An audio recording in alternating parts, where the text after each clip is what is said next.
નકલી નિકાહ પર હવે લાગશે લગામ। પહેલા વકફની એનઓસી, પછી નિકાહને મંજૂરી। મિયા બીબી રાજી, વકફ બનશે અસલી કાજી। છત્તીસગઢમાં નિકાહ સાથે જોડાયેલા નિયમોમાં મોટો ફેરફાર કરવામાં આવ્યો છે। રાજ્યના વકફ બોર્ડે નિર્ણય લીધો છે કે જો કોઈ મુસ્લિમના નિકાહ બિન મુસ્લિમ સાથે થવાના હોય તો પહેલા વકફ બોર્ડની પરવાનગી લેવી ફરજિયાત રહેશે। આ નવો નિયમ આવતા મહિનાથી લાગુ કરવામાં આવશે।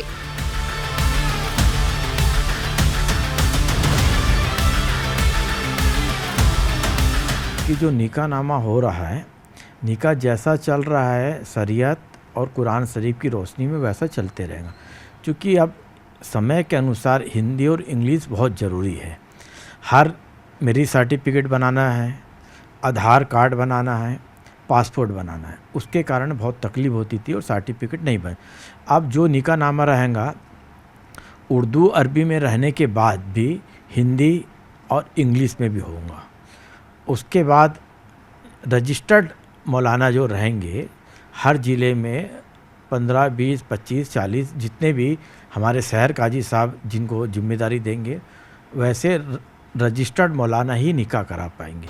कि डॉक्टर साहब आपको शायद इस बात की जानकारी नहीं है कि जितने भी निकाह आज तक हुए हैं और जिनका विवाह प्रमाण पत्र बना है वो उनका प्रमाण पत्र बनने में जो जो प्रोसीजर लगते हैं, यानी दोनों के एफिडेविट लगते हैं और कलेक्टर के जो कागजात लगते हैं, कलेक्टर के से जो ज्ञापन दिया जाता है उसकी रसीदें लगती हैं और फिर उसके बाद नगर निगम में जाने के बाद जो भी उसका प्रोसीजर है उसको पूरा किया जाता है।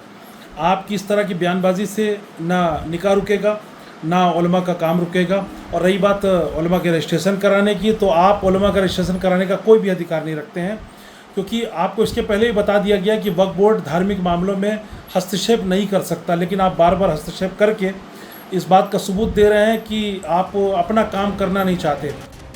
તો ચાલો તમને જણાવીએ કે છત્તીસગઢ વકફ બોર્ડે નિકાહ માટે નિયમોમાં શું ફેરફાર કર્યા છે।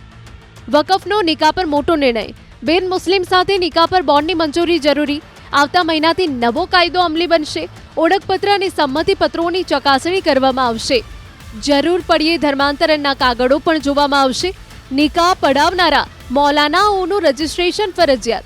રજીસ્ટ્રેશન વિના નિકાહ કરાવવા પર પ્રતિબંધ લાગશે। નિકાહની ઔપચારિકતાઓને કડક બનાવવામાં આવી છે। એક તરફ આ નવા નિયમો છે તો બીજી તરફ આના પર હવે રાજકીય નિવેદનબાજી પણ શરૂ થઈ ગઈ છે। આ નવા નિયમો આવ્યા બાદ કેટલાય સવાલો ઊભા થઈ રહ્યા છે। वक्फ बोर्ड के अध्यक्ष सलीम राज जी का जो ऑर्डर है वो हिंदू और मुस्लिमों के बीच नफरत फैलाने वाला है, उन्माद फैलाने वाला है।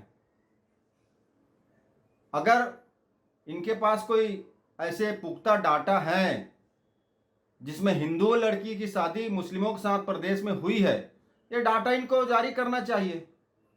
और समाज में जो सामाजिक व्यवस्था है विवाह का, निकाह का, तो उस परंपराओं का मुस्लिम समाज निर्वहन करता है।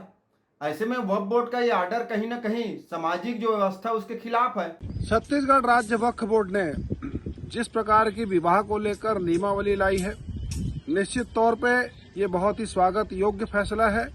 समाज में कई बार ये देखने आया था कि प्रॉपर्टी के लालच में अन्य कारणों से लोग शादी करते थे और बाद में तमाम प्रकार के कानूनी अड़चन और गतिरोध के चलते समाज बदनाम होता था। आज इस विषय को लेकर सारे मुस्लिम समाज के लोग इसका स्वागत कर रहे हैं। નવા નિયમો બાદ ઘણા સવાલો ઊભા થઈ રહ્યા છે।